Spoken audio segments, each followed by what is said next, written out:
Nikola Jokic is having one of the best stretches and runs as a center so far, with honestly having his best season being this season. And I think we're starting to see that a lot of players, at least a lot of stars, are in really good situations, are having some of their best seasons with people like Jason Tatum, people like Anthony Edwards, even Joel Embiid. But we'll get to Joel Embiid a little bit later.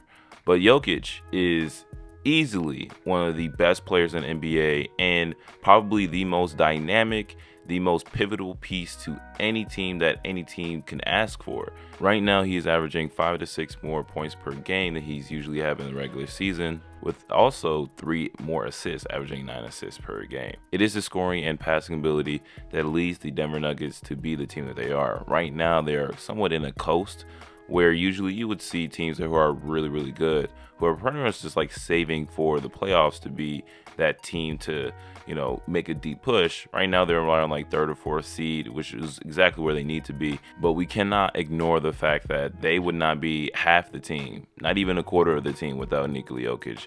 This guy is having one of the best runs, like I said before, one of the best runs as a center.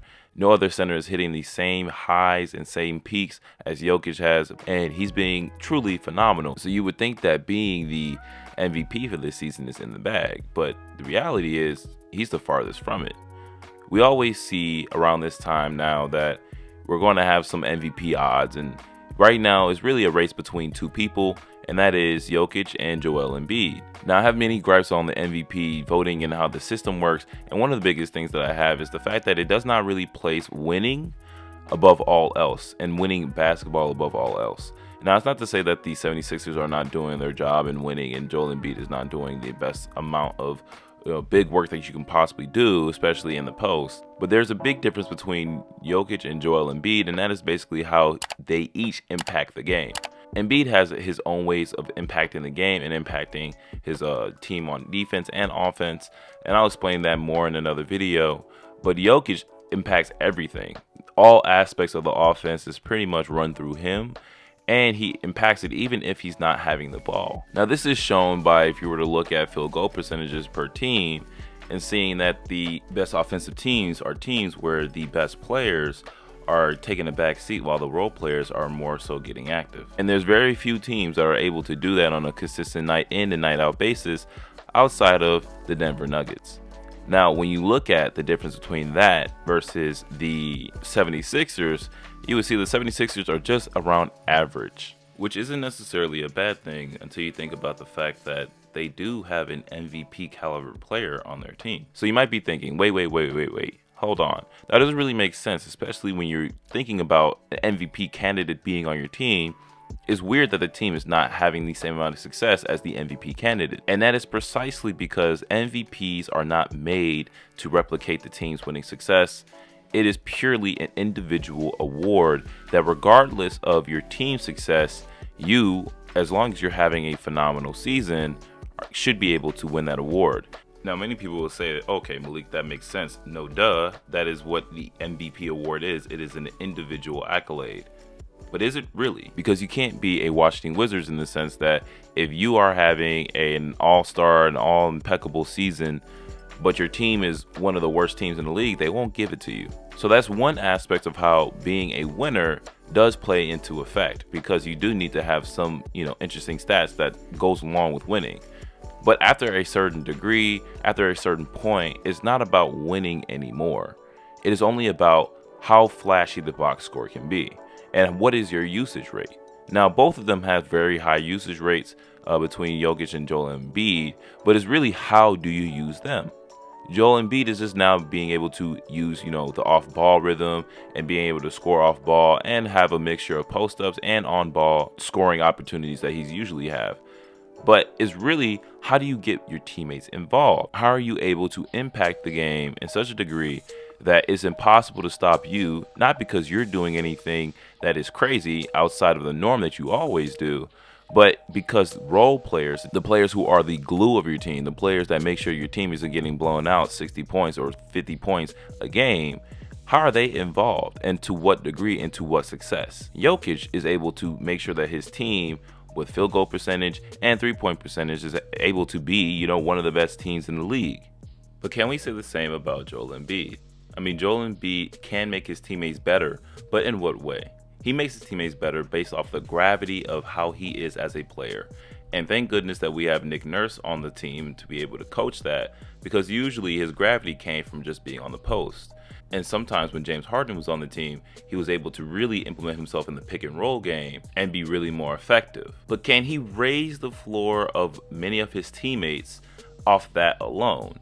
That's going to be a very difficult task for him to do, which is why a lot of times, and right now we're seeing that the system that Nick Nurse is in placing, which has worked for the Toronto Raptors, which is, one of the best hirings of this year, is raising that floor because they're having more motion in the offense and kind of like mimicking the Denver Nuggets style of play.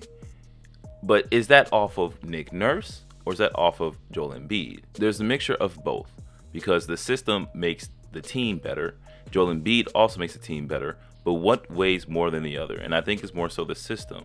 So when we see players like Jokic, who, yes, the system exists, but it only exists because of him and not the other way around. And so we're looking at his stats and we're scoffing at the fact that he's been literally averaging almost a triple-double as a center, which is really unprecedented. And we're just letting this fly without even giving much consideration to the fact that he is legitimately breaking boundaries. We have seen centers who have averaged 30 or 35 points a game, but is that enough to win you a championship? It might be enough to win you a lot more games, but is that really MVP star caliber play? In most instances, it is.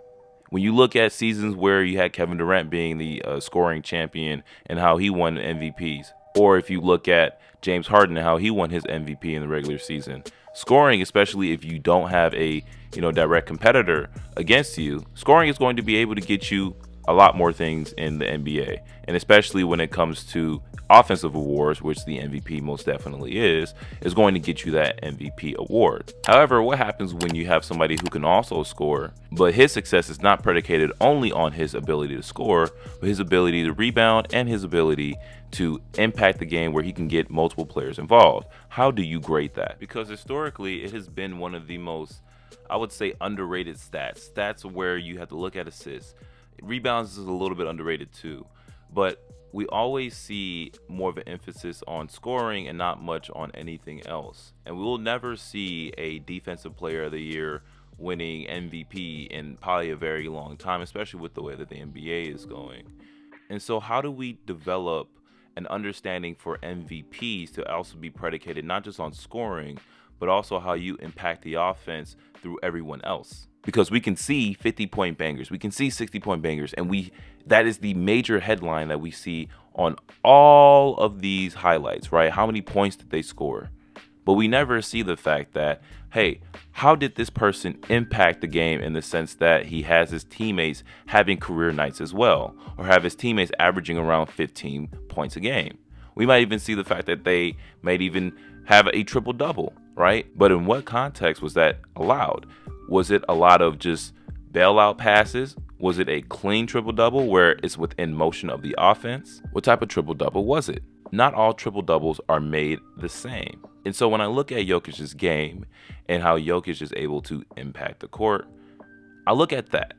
And I look at the fact that he is the number one person by a good amount to win the MVP, but he won't win it.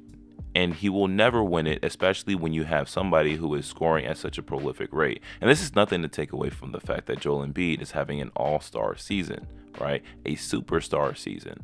But I think we have to keep it in comparison that he is not doing what Jokic is doing. Now, they might have similar wins as a team, but when you think about the way that MVPs should be graded upon, it should be graded upon everything that they put in the game and not just scoring. And it really comes down to what you value the MVP to be. Is it based off scoring? And Joel Embiid does have the caveat of having defense on his side since he is one of the best defenders in the league. Or is it based on everything that you put in the game? For me, and for a lot of people, I think, it's really the latter. I think a lot of people will probably suggest that it's everything that you put in the game outside of your scoring. But there are more people who probably think that Joel Embiid, because he's able to be a prolific scorer, should be the one to get it because of how dominant he is with the ball. And that is why in my book, Jokic should be the MVP. but won't be. But also in the same breath, how Joel Embiid should not be the MVP, but will be. Just simply because the MVP is not graded upon winning metrics or anything like that. After you get to the point where you are probably like, fourth seed, maybe even sixth seed, it's all about how many points you put up. And listen, this is not to denigrate and take away with what Joel Embiid is doing, like I said multiple times before. This is just to keep it in context that Joel Embiid is all intents and purposes doing what has been known for a star center to do. But what Jokic is doing is something that we have never seen in NBA history.